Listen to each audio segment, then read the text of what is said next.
رحمة الله وآتى محمد عبده ورسوله. السلام عليكم ورحمة الله وبركاته. وعليكم السلام ورحمة الله وبركاته. Today's topic is interesting because it's called Hereafter. And I'm looking at the crowd and I'm wondering, what do we hear after? Pretty good, huh? My name is Yusuf Estes, and I'm from USA. And see, I'm not going to try to say the whole thing this time. I don't want to get stuck on that word. Alhamdulillah. And we've been on a tour for the last several months, actually. We've been to India, in Bahrain, Sri Lanka, and now here we are in Qatar. And alhamdulillah, we just started Ramadan. That was a great experience last night. Get started with that because we had some people who entered Islam over there. That was nice. And speaking of that, it looks like, I guess everybody here is Muslim, right? There's no non-Muslim, right? Everybody Muslim. You're not Muslim yet, okay. By the way, if anybody would like to come closer, you can. There's no extra charge to get the front seats today. Usually we have to charge extra for the seats, but today we're going to make a special offer. Because Ramadan, you can sit as close as you like. And I want to talk about today the subject which is called Hereafter. Now, a lot of the things that we use from Arabic don't translate exactly to English, so we substitute, and over a period of time, if we don't go back and recheck it, and we just let the next person use the same word, and then it can be that people make a mistake and give you the wrong idea about something. So this is why it's important to do something called etymology of the words, which means to examine the word, where did it come from, and how do we understand it. So let's begin by doing that. The first thing I'll tell you about, in this case, will be the word Yawm al-Akhir. Yawm is a Semitic word well known around the world for Yom Kippur, which is the Day of Atonement for the children of Israel. The word Yom means day of atonement. Now, the word Yom After, this is day after, literally after. What comes next? What is after? Means what is next. So Yom After. You could say it means the next day, but actually it means the last day, because it's understood that way. Also, it's understood this way because you say Allah, two of His names, is His 99 names, we refer to them, or characteristics, attributes. One of them is Al-Awwal. Awwal means first. And so He is Al-Awwal, the first, while Al-Akhir, and He's the last. But the two together don't mean like there's two gods. Actually, it means He's eternal, forever.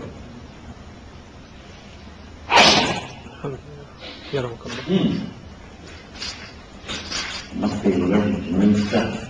There's a lot of new stuff around here. Alhamdulillah.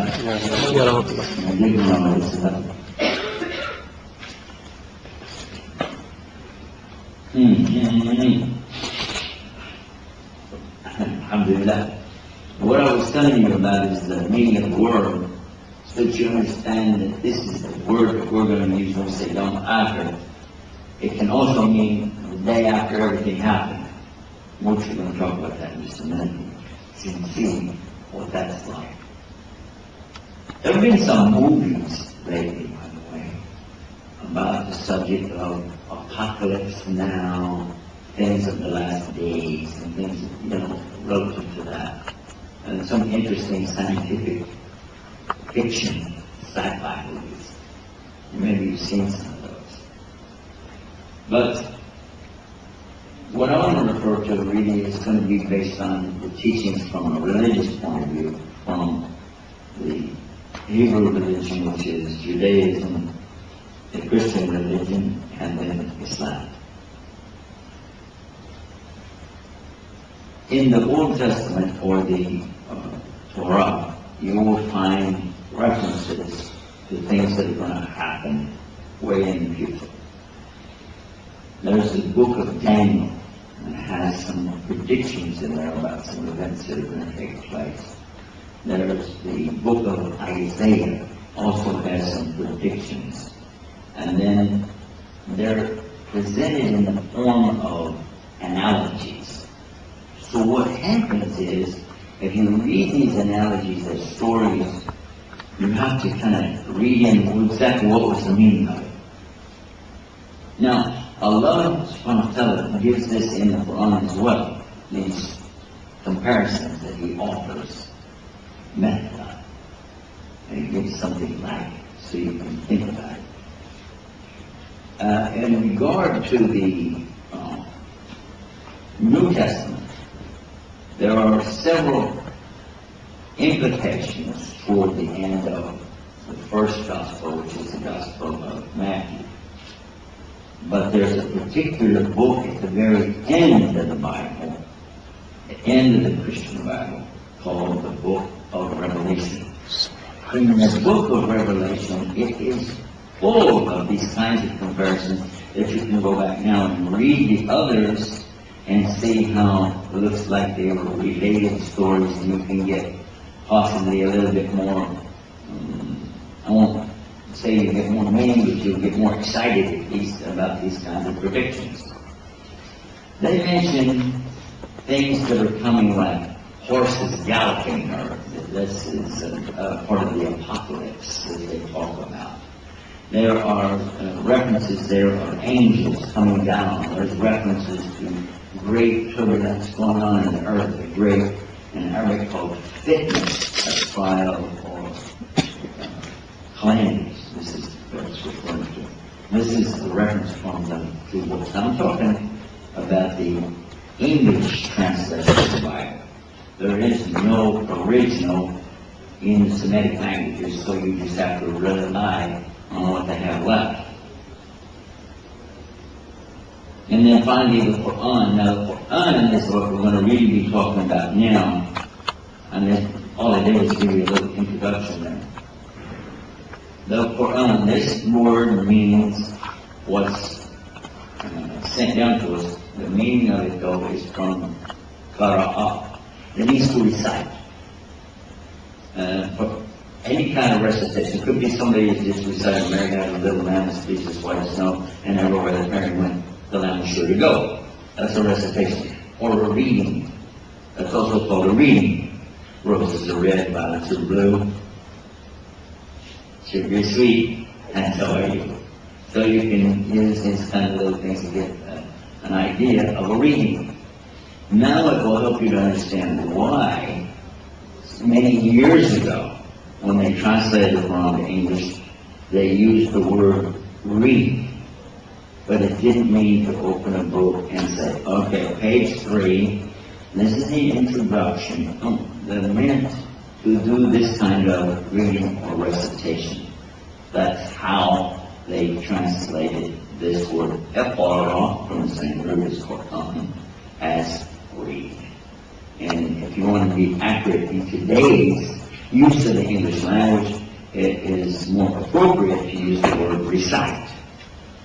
Don't say read, say recite. When Prophet Muhammad, peace and blessings be upon him, was fasting, it was in the month of Ramadan, and he was in a place called Jabal Nur, in a cave called Hira. I like mentioning that now as we're in the month of Ramadan, starting first night last night, first day today.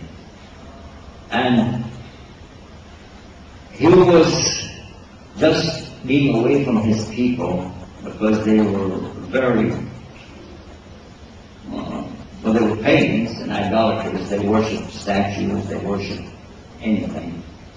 And in his case, he didn't want to participate in that. They also had other, we would today call them parties and acts of debauchery that you don't even want to know about, but he abstained from all that kind of thing. There was no use of alcohol or any of the things that people did. He stayed away from it. So here he is, fasting, praying, and then someone came in the cave with him and grabbed him and pressed him to his chest and released him and commanded him, "Iqra." And he said, "La anbiqari." So he had been ordered to recite. He said, "I'm not a reciter."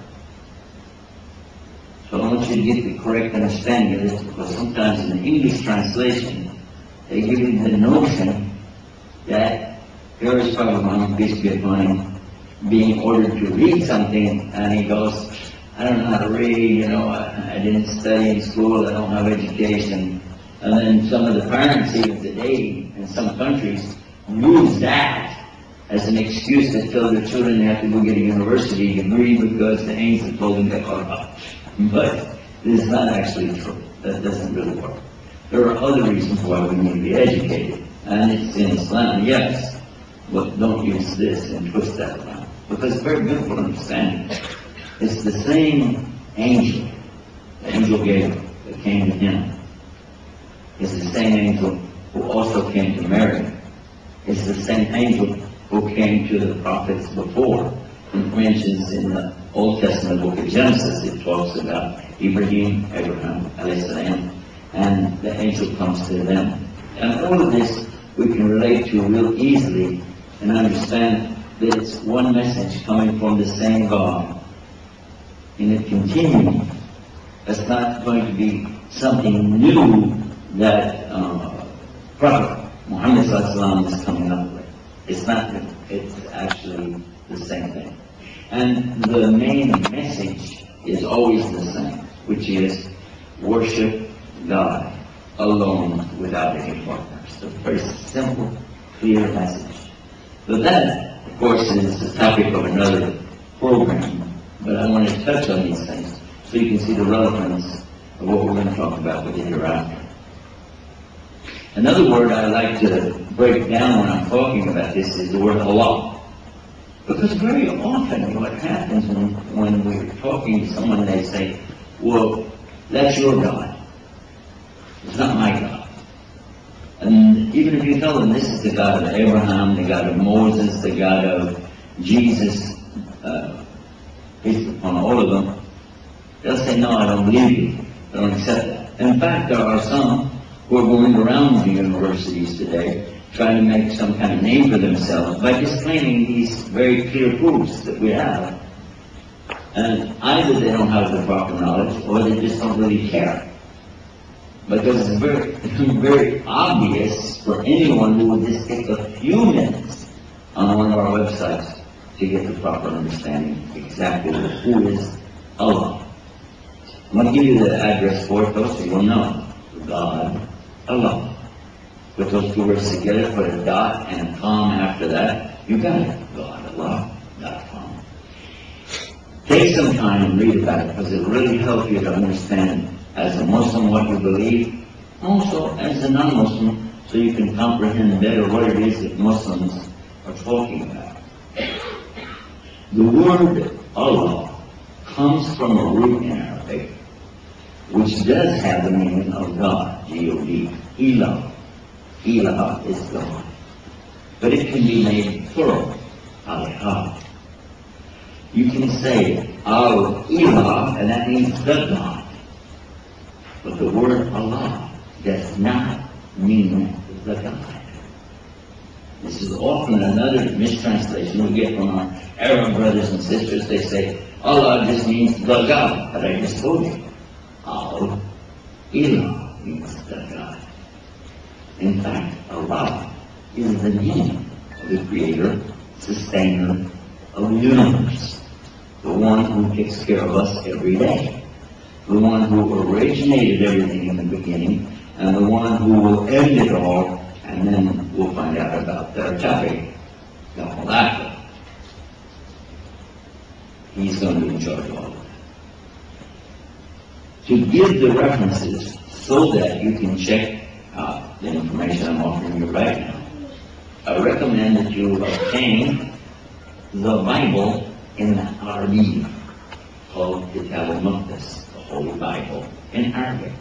Open the first page to Genesis, and in Arabic you'll find the word Allah, Ali, Lam Lam Ha, 17 times on page 1.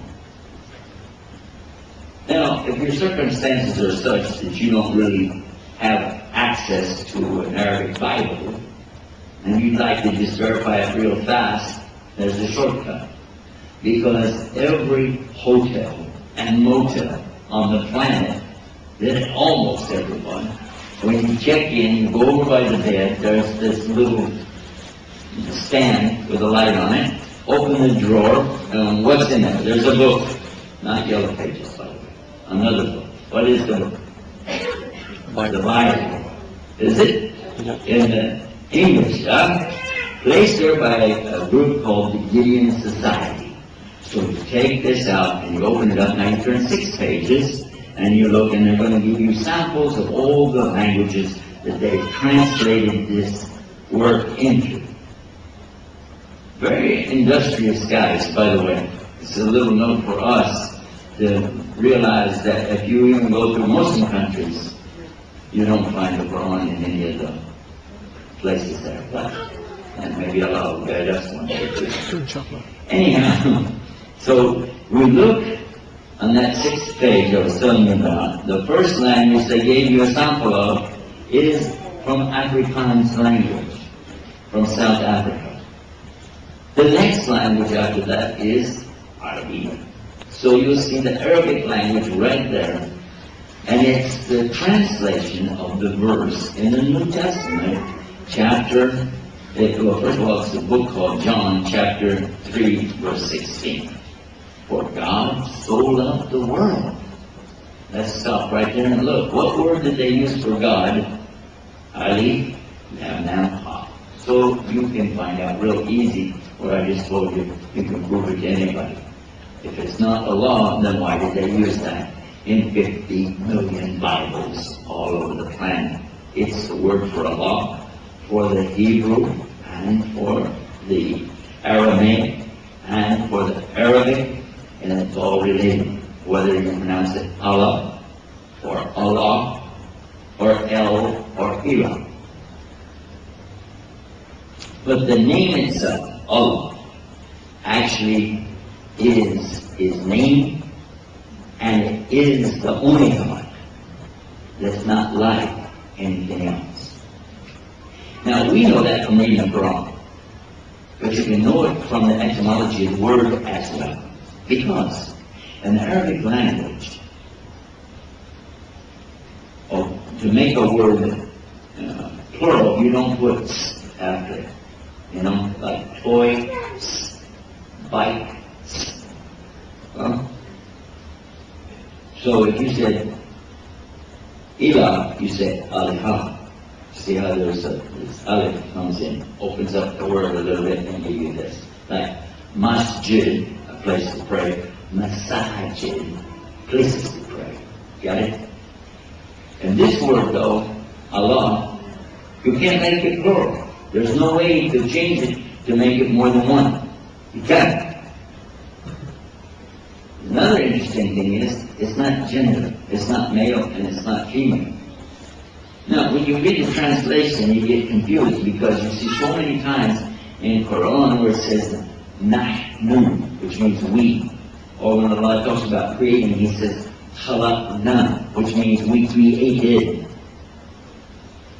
But when you see the English we, our, and us throughout Quran, it's not plural. And you're going, huh? Why? Because it's the royal we. When the king or the queen says, we decree the following decree that on such and such a date, when they do that, they say we, but there's only one person on the throne, because it's royal. So our, we, this is big, okay? And Allah is bigger than anybody. So, the other one they'll say is, okay, yeah, but how come you find the word huwa in the Quran when it refers to Allah. If there's no gender for the word Allah, then why does it say huwa, which means he in Arabic?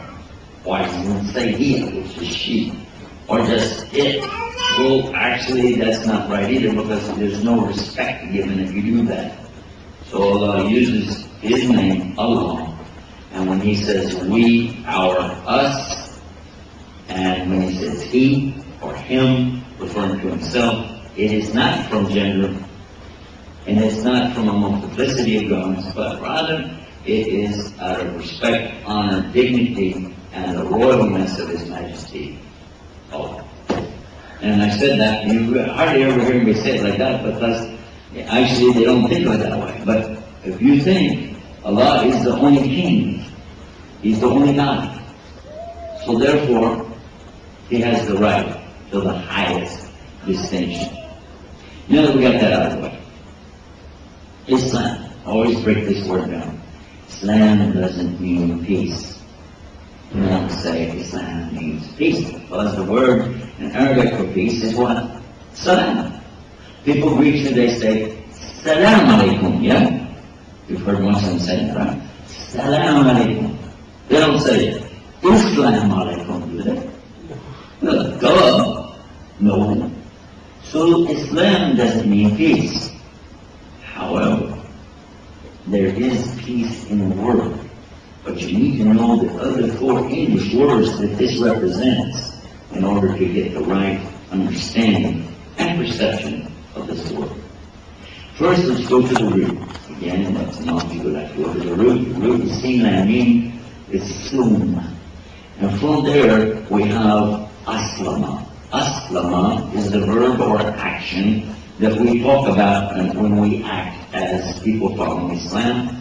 The actions and so on associated with it. This comes from a verb, aslama, and when you refer to it as the religion, then you refer to it as Islam. Got it? Now, what does it mean? Surrender, submission, obedience, sincerity. And you already know this word, I already told you. What is it? Peace. Exactly. You follow right along with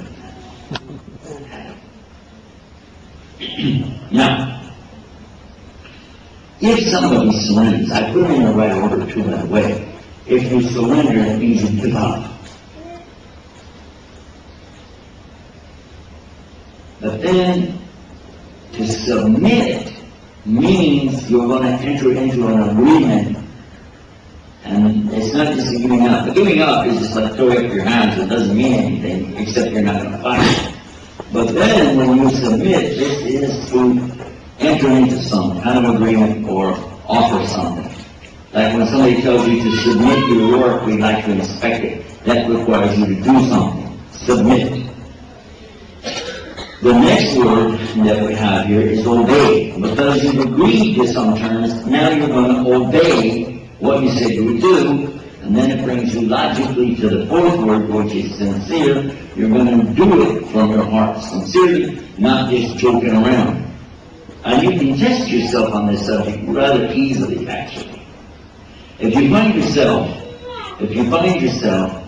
in a situation, for instance, you're driving along the road, and you look as far as you can see, it's like desert everywhere, and the road is straight as it can be, then all of a sudden you see a traffic light, and it's red.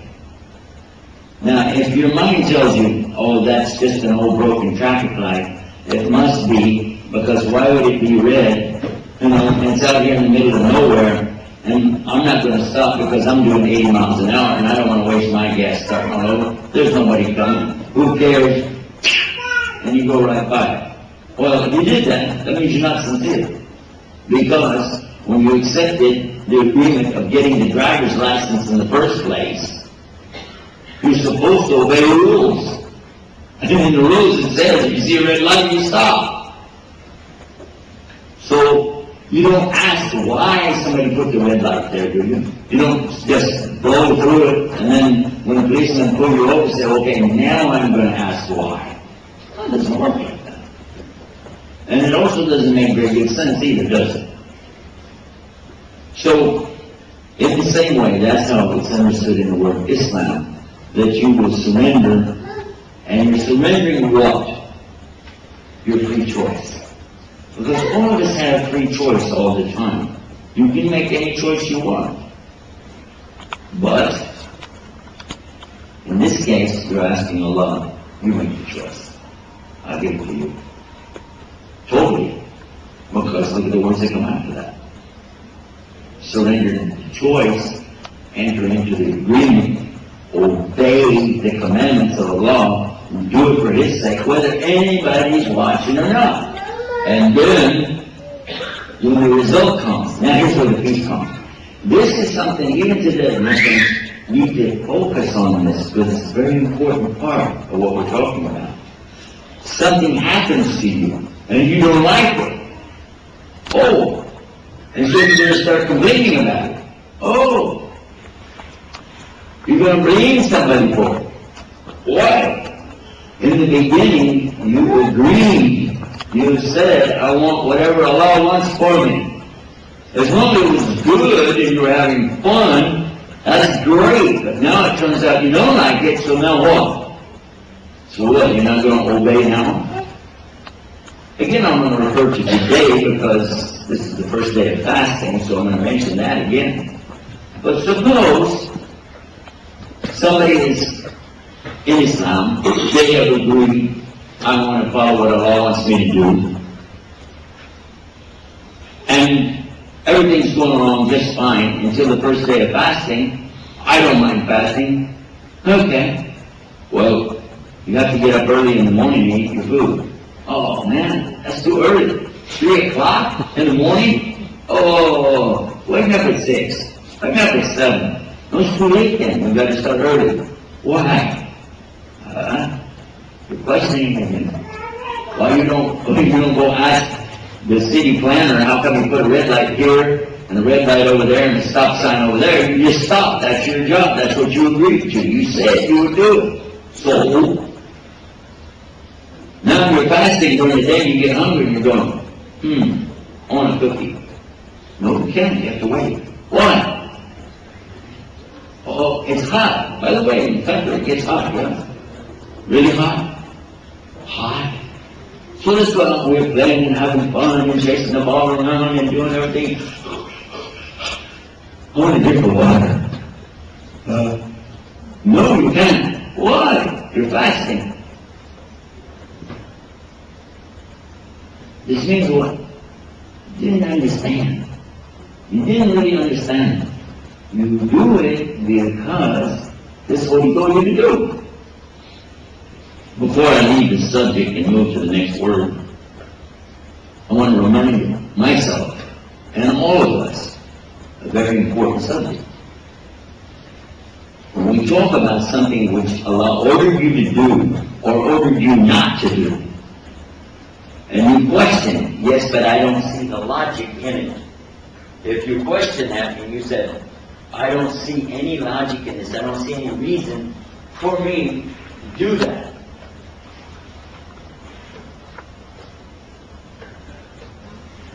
then what? Is that okay? You have to turn it on. Okay.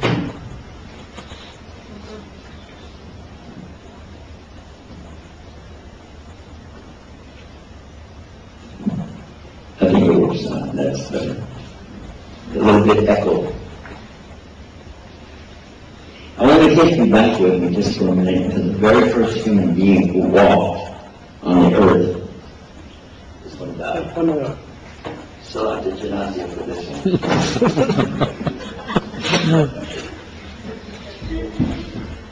Or catch. Is that good? Oh, well this is working.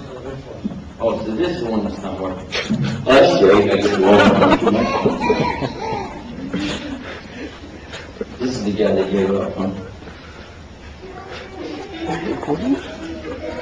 Any more, if they give me any more wires, microphones, and I can become an FBI agent. Look at that. for a minute. So I want to take you back, and I want to think about Adam. Adam, peace be upon him, he was ordered by God not to eat the fruit from a tree. Is that true? Adam was ordered, don't eat the fruit from this tree. Right? How come nobody says why about that? What was wrong with the fruit? Was it poison? I don't know. Is it a tree that maybe God was saving for somebody else? That's not what I know. No, it was a test, wasn't it? It was a test. Adam was being tested. Do not eat the fruit from the tree. Did he eat it? Yeah, he did. Everybody knows he ate it. His wife, Eve, Hawa, she was ordered, don't eat the fruit from the tree. Did she eat it? Yep. Oh, yes, he did. Now, this is a command not to do something. Okay. What about a command when Allah tells you to do something? Iblis is ordered, that's the devil, right? Yeah, Lucifer, the devil. He is ordered, bow down, because of the creation of Adam. Bow down. Did he obey? No. He refused to obey. Iblis did not obey Allah. He refused. So you see an example of two things. One, the order, do it. And the other order, don't do it. Those are two orders, yes? Some things Allah tells you, do it. And some things He says, don't do it. Both of them are important. If you're following the commandments of Allah, and you're accepting what is the result, then you are doing Islam. And that's the word we're explaining. What is a Muslim? In Arabic language, whoever does Islam is a Islam, Muslim. Whoever gives the call to the prayer, Allahu Akbar, Allahu Akbar, like this. I hope they do it better than I did. Then they become the Mu'adhan, because they gave the Adhan, Mu'adhan. Can you say Mu'adhan? Mu'adhan. Very good. Now, what if somebody is doing Salah, or we stand and we pray and do all this stuff, yeah? This is Salah. So if somebody does this, he's a Musalli. Can you say Musalli? Very good. Now, if somebody travels, this is called safar. Safar. And the word in English, safari, like when you go in the jungle and hunt for lions and tigers, okay, that's a safari. And it comes from the Arabic word safar. And if anybody is doing it, we call them a Musafir. Can you say Musafir? And sometimes when I travel, I suffer.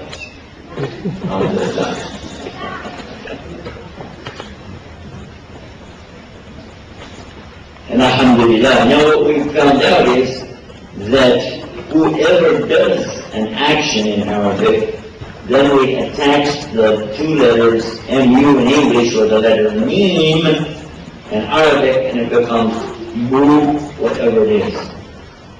Like what? Can you think of another one? What's another one?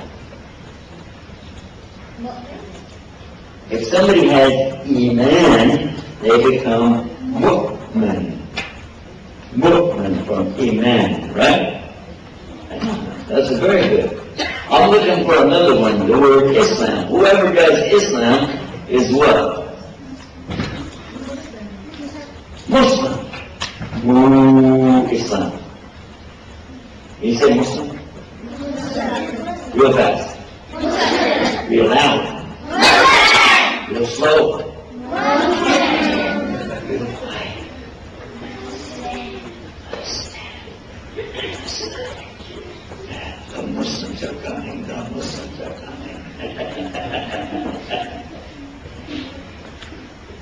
Muslim.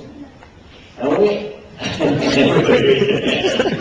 what I mean is, how can I describe a Muslim?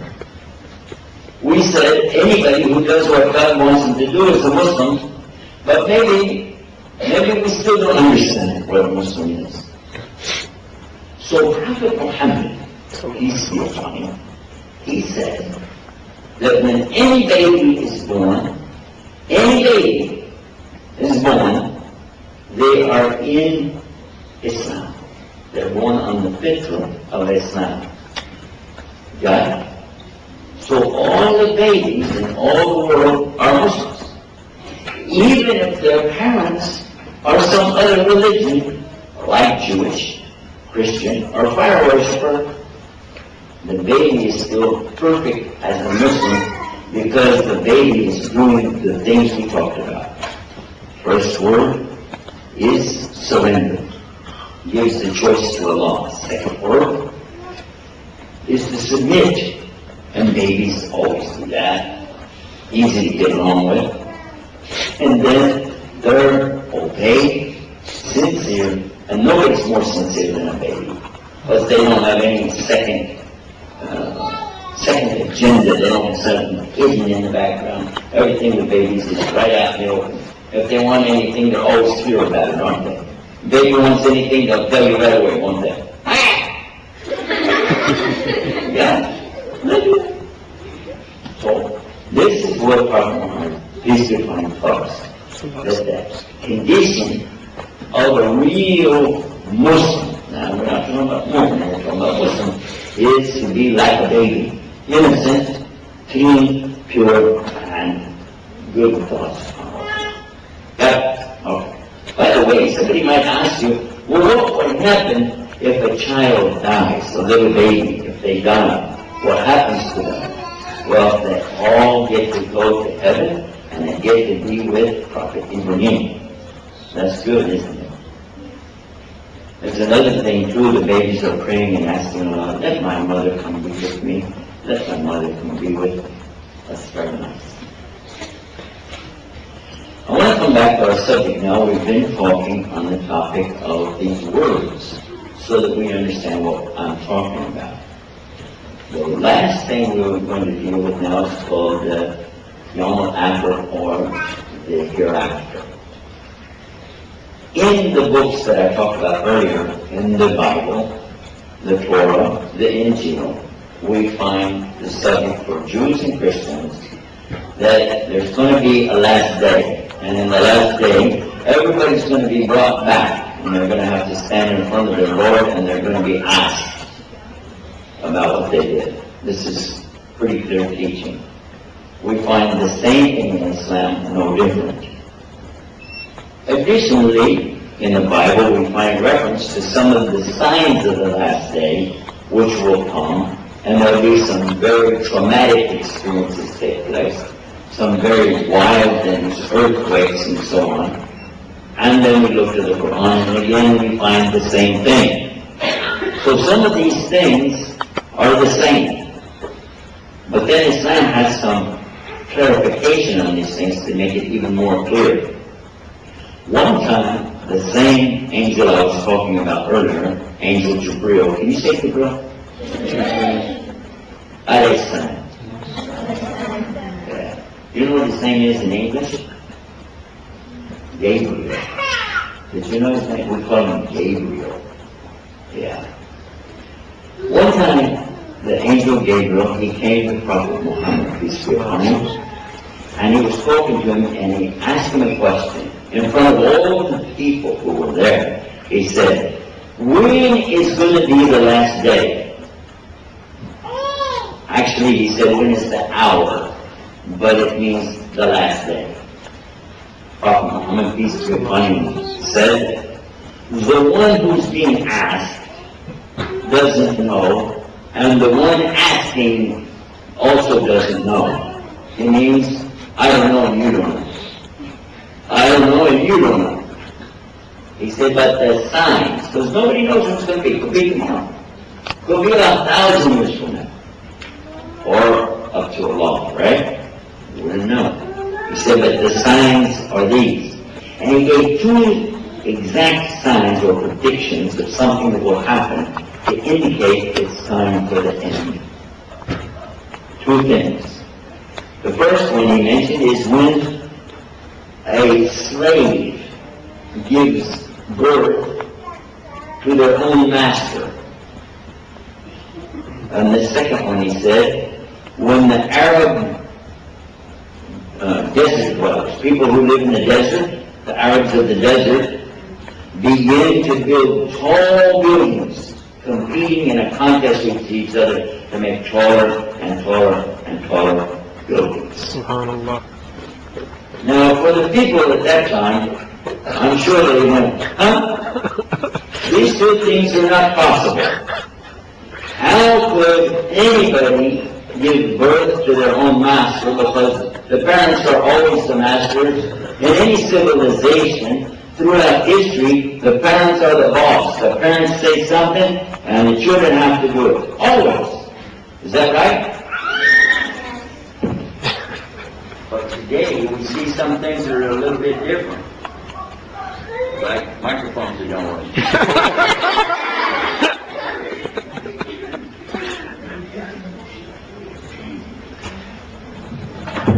I'm going to start a collection. Now, one of these has got to be working, right?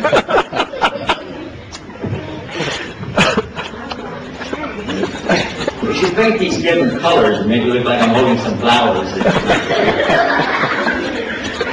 Good.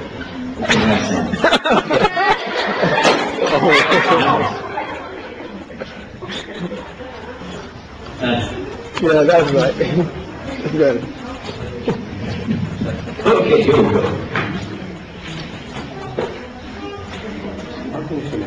No, that's okay. I feel more comfortable with this. It doesn't need batteries. Okay. Just one word, okay? Just one word. Let me see how. Energizer. Oh, the microphone? Oh, I keep forgetting about that. Is it working?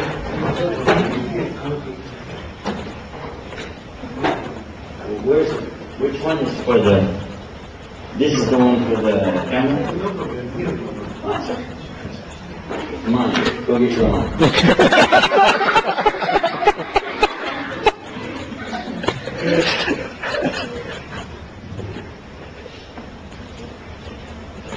Okay. Ready? Yeah. And Mark, get set. Waiting for the red light.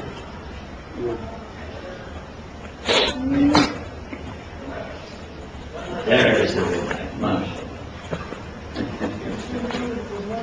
We're talking about a strange saying of Muhammad, peace be upon him, because he says that a slave gives birth to their master. Why would anybody want to raise their child up to be their boss? Why would anybody want their little boy or girl to grow up and become their master? Not just a boss, a master. You know, like when somebody's a slave, the master said, get up, go over there. They don't even say please, just do it. You're a slave, you gotta do it. Huh? It's strange, but I want to tell you a story that really happened. I saw this happen some years ago. There was a lady, and she didn't have a husband anymore. She had some children, boys, going to school. And she had to work at a job, and then come home and work. And all of that is because she didn't have any husband, so she worked in the house.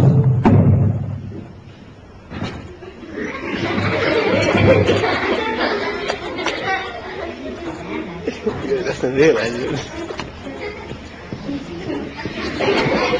This is showbiz.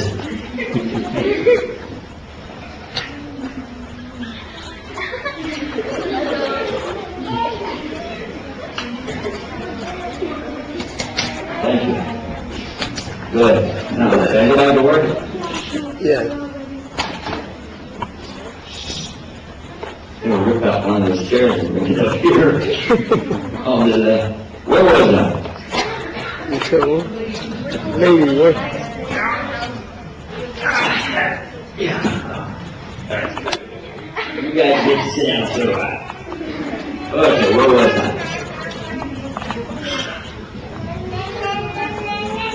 So there I was in the house, and I'm watching this lady, and she's working so hard. She came in from work, and she's taking care of these boys that she has, and they're related to me.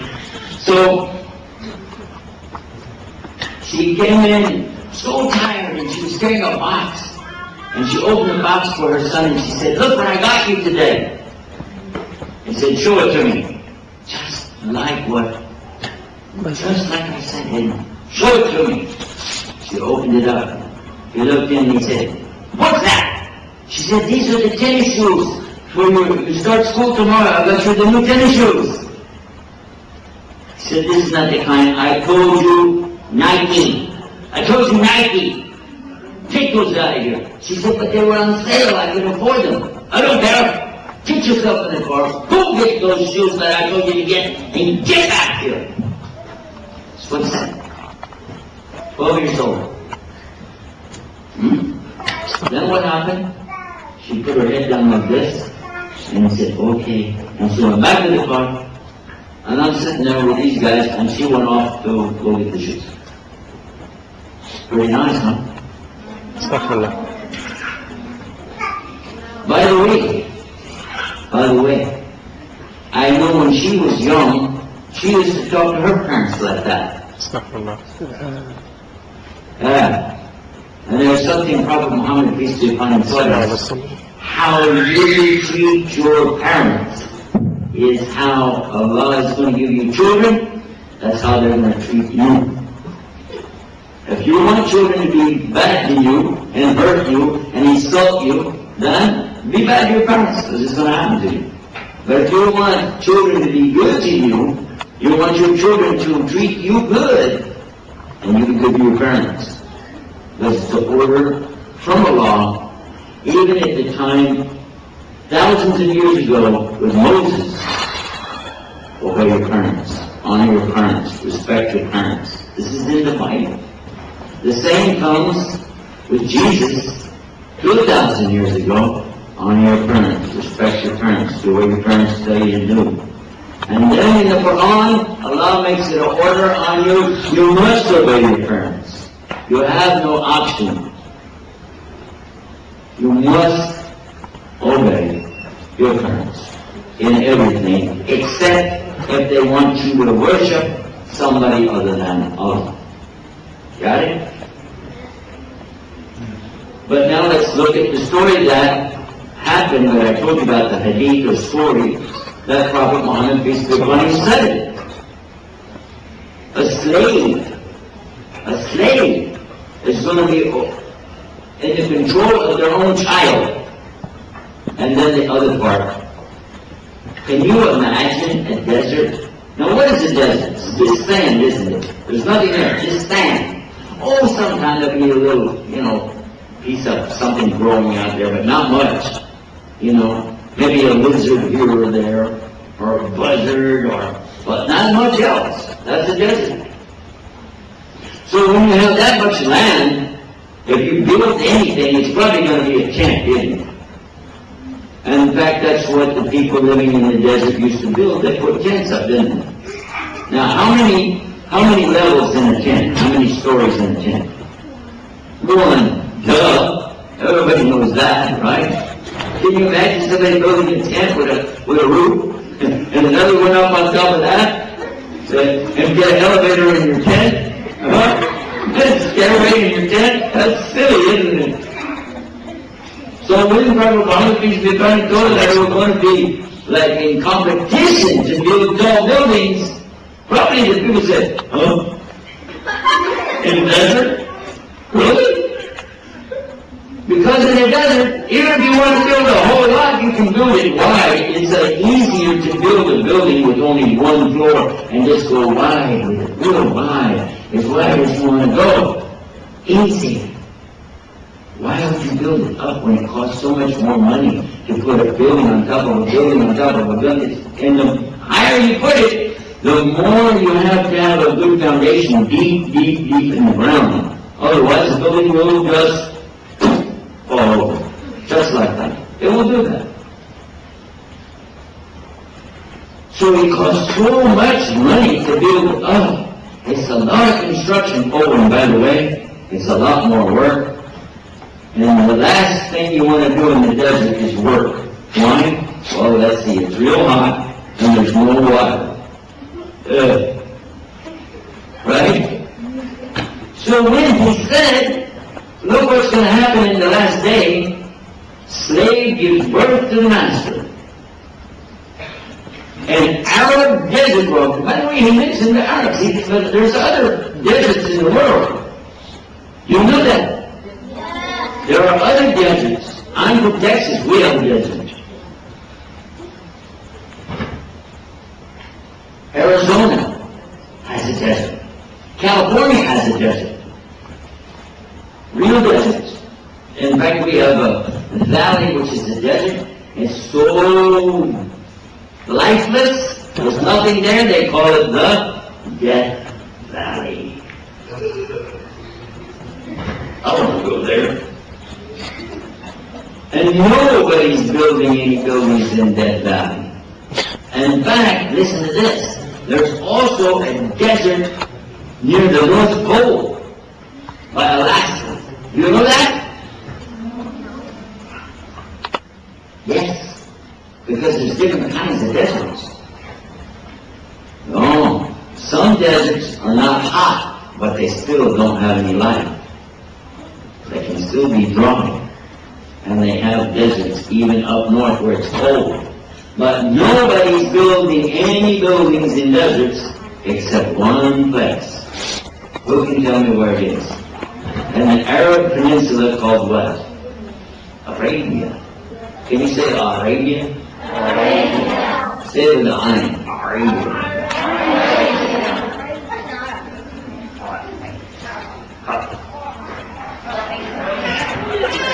By the way, I didn't think that we had this letter in English. And the regular English alphabet doesn't have the letter I like that. It doesn't have it. But I was surprised I could say it like this, just like natural. Then I realized Texas has extra letters. I'm from Texas. We have extra letters. Yeah. Like, for instance, when somebody tells you, go do this, go do that, you say, I ain't going to do it. I ain't going to do it. That's what happened. So this is where we get the from.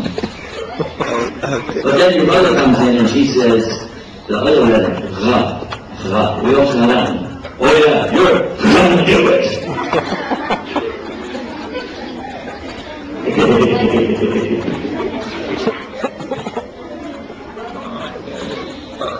So now let us look again. What are some of the other things that Prophet Muhammad, peace be upon him, told us about the last days? Well, the Quran came from him, and in there Allah tells us an amazing thing about earthquakes. When the last quaking and shaking of the earthquakes comes, and you see the earth is going to be like in what kind of condition. And the earthquakes are hitting, bang, boom, and then what's going to happen? The insides of the earth are going to come out, and the stories of the earth will be revealed. Wow, and that's all going to happen. And people are going to be asking, what is this? What's happening to the earth? What's the matter with her? And Allah is telling you now what's going to happen. The day is coming. And anybody who did any good, even a little bit of good, they're going to see it then, on that day. And anybody that did even a little bit of evil, they're going to see it on that day. It's pretty scary. Also in the Quran, Allah uses some of the same things I mentioned to you from the Bible.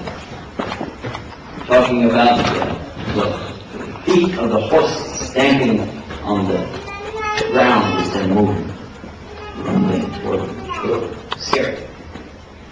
That's actually when they tell the story of the apocalypse, they always like to show the horses' feet like that coming. It's kind of scary.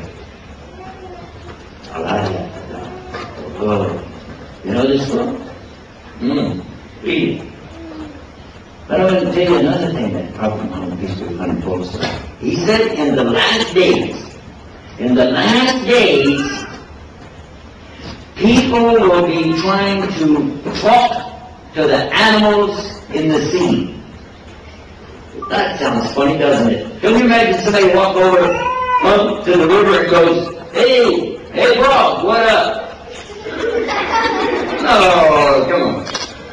But no, we found out it's true. They're spending millions of dollars trying to communicate with the porpoise and the whales in the sea. And they put electronic things in the water so they can hear them going beep, beep, beep, beep. Right? Huh? I didn't do a very good porpoise imitation, did I? But you get the idea. Everybody knows that, right? Yeah, they're trying to talk to them. They want to know how they communicate. And he said that 1,400 years ago. Oh my God. You know what else? Same story, same hadith. He said that a person's hands is going to talk to him. Your hands will talk to you. Talking hand. Oh, hand. Oh, I'm fine. Oh, that's nice. He didn't mean that. He didn't mean that. Because actually, in the last days, he said your hand will talk to you. Where do we hold the cell phone? Oh, you talk with? Oh. And then he said, yet your side will tell you what's going on in your house, even though you're away. Even though you're far away, but your side will tell you what's in your house. How? Did you know there's a pager you can put on your belt that has a display and it tells you what's going on in your house? Because your wife can send you a message, or husband or brother or sister send you a message and you got your pager right there on your side looking at it. Bring home a loaf of bread. Okay. We don't have enough bread. Bring home bread. Right? But that's for boys. Girls don't use that for theirs, do they? No. They put their pager in their purse. Right? And where does a girl carry her purse? Right her side. Up. So, what we can understand from this is, could be it's getting closer and closer and closer all the time this last day. But when it comes, what's going to happen? One of the things that's going to happen, you're going to see some amazing things. We mentioned the earthquakes, yeah? Mountains will fall down, things like that. And there will be a big fire that you can see from far, far away, an unbelievable distance, yet they'll still be able to see the fire. That's another one you see. Another one, he talked about somebody who will have one eye, and he will tell people he's God. He will say he's the Lord. And he will do some magic or something like miracles, and they'll say, oh, look, who is this? Who is this? And people will believe him. A lot of people will believe him. Who is he? I did job. The liar. The liar. You're right. That's exactly right. In English, they call him what? Do you know? You never heard about it? No. They call him, the exact thing in Arabic is al-Masih al-Dajjal. This means the false Christ, or as they call him in English, Antichrist. The Antichrist. And he will come, people will think he's God, they'll do what he says, and he'll say, look, here's the Jannah, here's the paradise, jump in. And they will think it's paradise and they will jump in. Well, what will it be? Hellfire. Hellfire. They'll go to hell. The other people, he's going to show them the fire. He'll say, look, there's the fire. And if they jump in there, they'll find out it's what? Jannah, the paradise. He will deceive everybody who comes around him except the real believers. And he told us, stay away when he comes. Stay away, get up in the hills, get far away when this guy comes, because he will deceive many people. He will trick them. And I don't need to go to hell, do you? I don't think so. Okay. So, another interesting thing, mentioned by Prophet Muhammad, peace be upon him, about this, that one man, he will come up to him, strong believer, and he'll say, you are Dajjal. You are the false Christ. You are the Dajjal. He's going to say that to him. Then, the Dajjal, he's going to order them to grab this guy. They're going to throw him down. They're going to cut him in half. They're going to take a huge saw and just zzz right through him. Cut him in half. Then they're going to separate the two halves.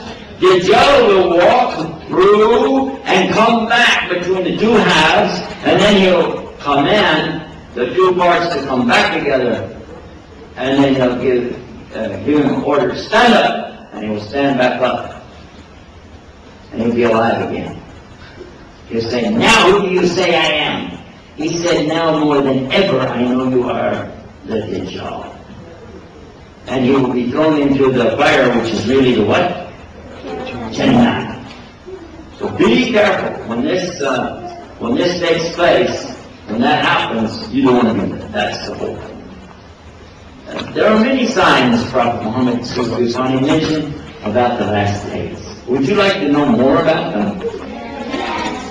Would you like to know more stories like this? Yes. Would you like to have some pictures to go with it? Yes. Guess what? If you're real good, maybe your parents or your teacher will let you use the internet to go to our website where you can find out lots of stuff like that. Lots and lots of stuff. But we're putting up some new stuff for children right now, and I'm going to tell you about one of them. It's called World Preschool. WorldPreschool.com. And all that's there now is just a couple of games. Have you ever heard of Mr. Potato Head? Yeah? We have Mr. Carrot Head. And Miss Cabbage Head. Yeah, we got all the vegetables up there, and some fruit too.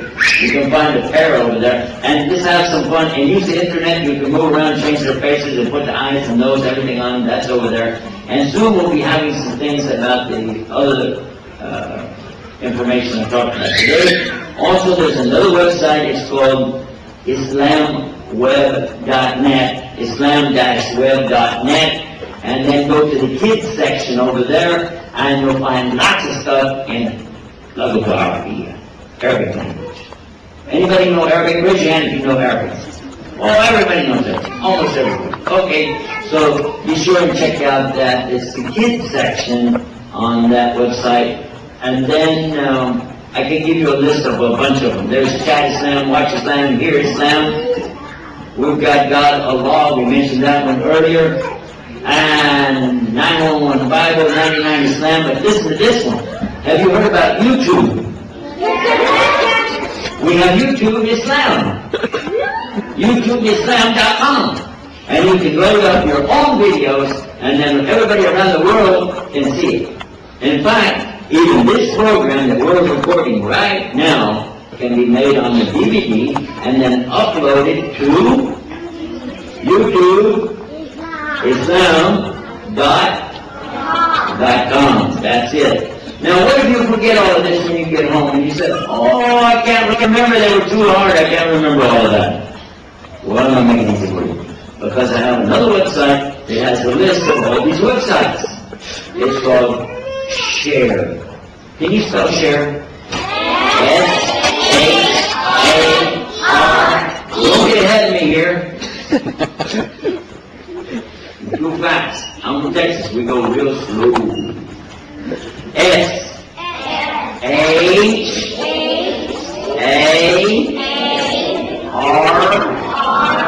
No. You gotta say it like this. R. There you go. E. That's it. ShareIslam.com. Got it? So when you go there, you can get to this and go see all the good stuff. Oh, anybody like animals? Would Would you like to go to my website that has pictures of animals? Yeah! Would you really? Yeah! How about YouTubeZoo.com? You go to YouTube Zoo. Now this one you have to remember because I didn't put a link to it yet. YouTube Zoo. YouTubeZoo.com. Oh, and by the way, it's not just pictures. Would you like to see live animals and watch them through a video camera? Yeah! We've got all of the zoos in the world that have cameras hooked into the website. So you can go see in Singapore animals over there, in Colorado, California, Australia. You can see all the animals. They're live right now. You can just go watch the screen and see it. And inshallah, I'm talking to some people in Sri Lanka because they have an elephant orphanage. Have you heard about elephant orphanage? Yeah, for little miskin yateens of the orphans, of the field. Elephants. I went there last week and we saw them. My daughter went with me and we saw all the, and one of them has his legs gone. He's going on 3 legs, look like he's dancing. Another one is blind, you can't see. He's the biggest elephant I ever saw in my life. By the way, I've seen lots and lots of elephants. But that was the biggest one I ever saw. And all of it, you can get where? YouTube Zoo. YouTube Zoo. Okay? Well, I wish I had some more program for you, but that's about it. Anybody have any questions? Anybody have any questions? No? Put your arm down. Put your hand down. No, you don't have any questions. You do? Okay, girls first. Come here. Come here. No, come here. Talk in the microphone. I saw you on TV a month ago. A month ago? Wow, way back those days. That's the good old days of TV, wasn't it? MashaAllah. What's your name? Adiba. Adiba. Where are you from? Bangladesh. Bangladesh. How you like it here in this nice place? I like it a lot. You like the school? Is it good school? Yes. How old are you? 9. 9 years old? Wow. What grade are you doing? 4. Have you got a good teacher? Pretty good or real good? Really good. Is she here? Yes. You get better grade. Okay, go sit down. Let me see. What else is, you want to ask a question? Come here. You have to come. Good. If anybody wants a question, you from this side you line up over here, and from here you line up over here, and then we'll take it one by one. Quickly. Let's go. Hurry. There we go. Okay, tell me your name. Line. Muhammad. Oh, I heard this name before. I didn't know somebody else named Muhammad. Anybody here know somebody named Muhammad? If you know somebody named Muhammad, raise your hand. Amazing! All of us know somebody named Muhammad. Isn't that nice? How old are you, Muhammad? 9 years old. How many wives do you have?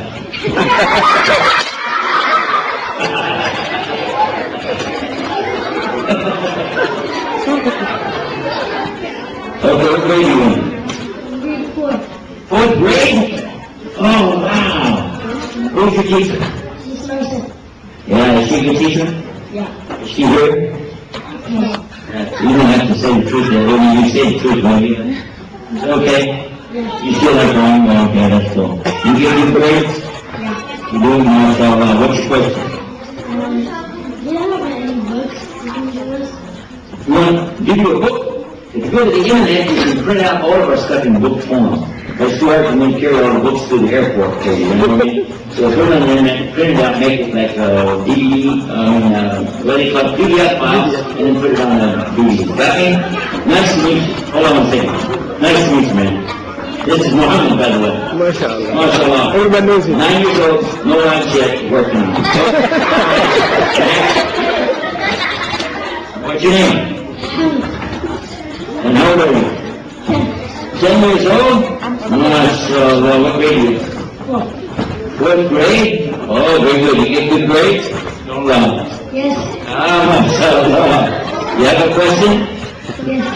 Okay, good. You want to share with us? Yes. Okay, do it. Are you Muslim or? Am I a Muslim? I hope so. Good question. Next. What's your name?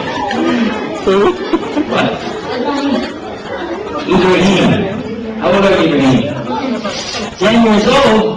Oh, okay. What grade are you in? Good grade? Yes. Real good grade? Straight A? Not quite? You have a question?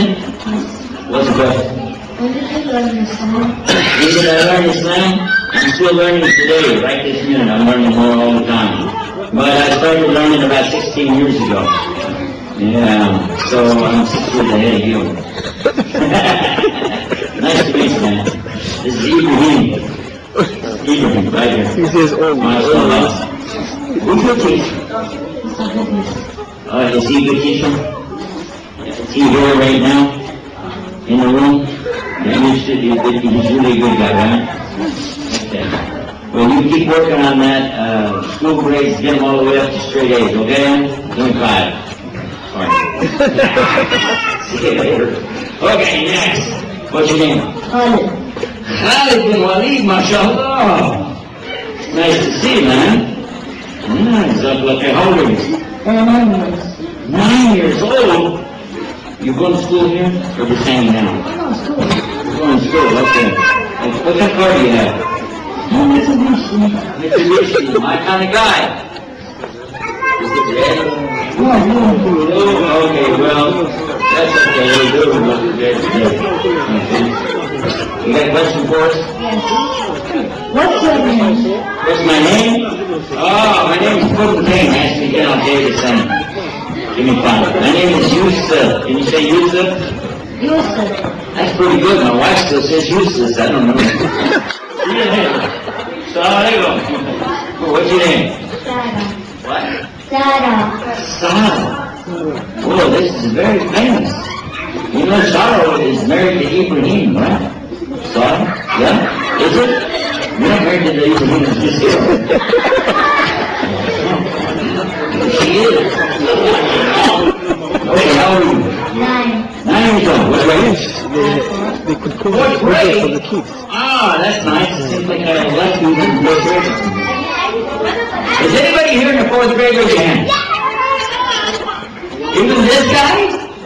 This guy's in 4th grade, mashallah? Mashallah. Kind of hairy, you know, for 4th grade. Okay. You got a question? You ready? Okay, look at the camera and ask the question.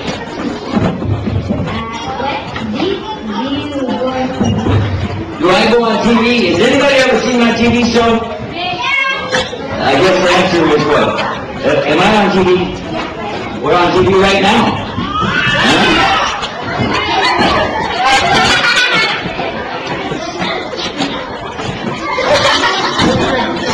I'm surrounded.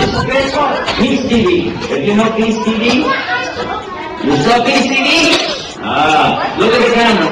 Look at there. She got a camera. Look at the camera. Everybody look at the camera. And say, Jinnah!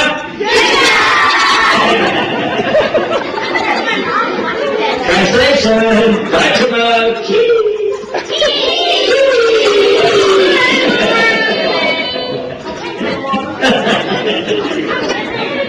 Okay, real quick. You guys a question now, right? Okay, go sit down. Next. Wait a minute. How old are you? 9. What's your name? Osama. Osama. Osama bin Laden. Oh, that's good. Good name. I like it. Very nice. And you're in which grade? 14. Good grades?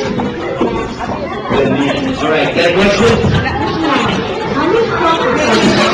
How many prophets are there? Prophet Muhammad is told us there is more than 124,000 abundance. Do you know how much that is? I don't know. It's a lot. And he said, all of them came with the same message.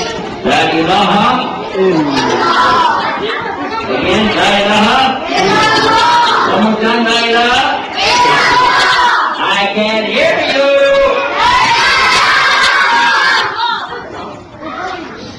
pretty good. المحاضرة كانت للكبار. Okay, next.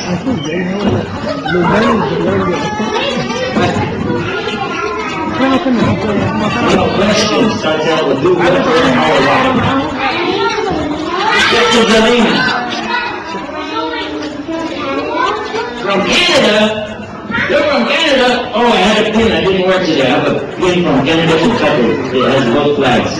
MashaAllah. Okay, what's the question? No, it's a question. It starts with who, what, where, when, or how. We'll think about it. She's waiting for you. Come back when you know. All right. What's your name? Farah? Farah. F-A-R-R-A-H. F-A-R-A-H. Okay. Very nice. How old are you? 9 years old. Let me guess. You are in the 4th grade. Yes or no? I did it! I did it! Oh my God! Oh, I'm on a roll. All right, let me guess. And you're a girl. Oh boy! Man, I'm good. I'm good. All right. And you got a question? I did it again. Thank you very much. Go sit down. How old are you? How old am I? How old do I act? Let's go with that. 16. Well, you said you're 9. Okay, actually I am 9. Well, that. The combination of my numbers together makes 9. 72. So either I'm 81, 72, 63, 54, 45, 36. Which one do you think? 81, thank you. Okay. Sign? No, I got my hands full right now. What's your name? Nabil? MashaAllah. Let me guess, you're in 4th grade? I did it. I did it. I'm good. And you're a boy? I did it again. And you're 9 years old? Oh my God. Let me guess your question. The question is, how did you get to be so funny? Well, let me tell you, it's a long story. You just gotta sit it down. Wait a minute, what's your question? I signed it for my Later. Inshallah. Much later. Later. Exactly like that. Nice to meet you. Assalamu alaikum. First of all, Barakallah fi. Hayyakallah. Okay, what's your name? When? Razan? 4th grade? Girl? Yeah. Not married. Good! All right, what's your question? How many years have you been a Christian? How many years was I a Christian? Well, if I tell you that, then you'll be able to figure everything else, because I said I was 16 years now as a Muslim, so if you said how many years as a Christian, of course I could throw you off a little bit and say, 10. Yeah, well, maybe I was a Hindu and Buddhist in between too, you forgot to ask me that. A lot. Go read the story. YusufEstes.com, this whole thing. What's your name? Hassan. That's very nice. Are you in 4th grade? Are you 9 years old? Not married? And you're a boy? And you don't have a car yet? You do have a car? No, you. You don't have your own car yet. You don't have any wheels, right? Skateboard things, huh? Okay, what's your question? What channel are you on TV? What time am I going to be on TV? Tonight. What channel? Okay, when you go to shareislam.com, there's one of the drop downs, menus, it says video and TV. You go watch it. You can watch anytime, 24 hours a day, free. Go. Next. I have a question. What's your name? Yeah. Firas? Firas. How do you spell it? F-E-R-A-S. I'm glad I know that.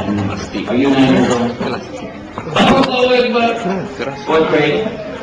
Oh my God. All right, what's your question? How many names does Allah have? How many do you think you have? 99. Okay, go to 99islam.com and see what you get. 99islam.com and see what you get. What's this one say? Hello? Hello? Is that how you greet me? Walaikum salam wa rahmatullahi wa barakatuh. Now, what's your name? Salah. Very nice to meet you, Salah. Now, tell me something. How old are you? 9. Amazing. Again. Slave. And? Grade? 4.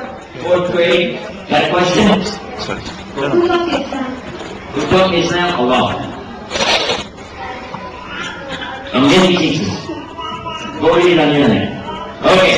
What I gotta do now, I gotta go. So I'm gonna tell you guys, big salam. I love all of you for the sake of Allah. Until I see you next time, may the good Lord take a liking to you. Jazakumullah khair. Wassalamu alaikum wa rahmatullahi wa barakatuh.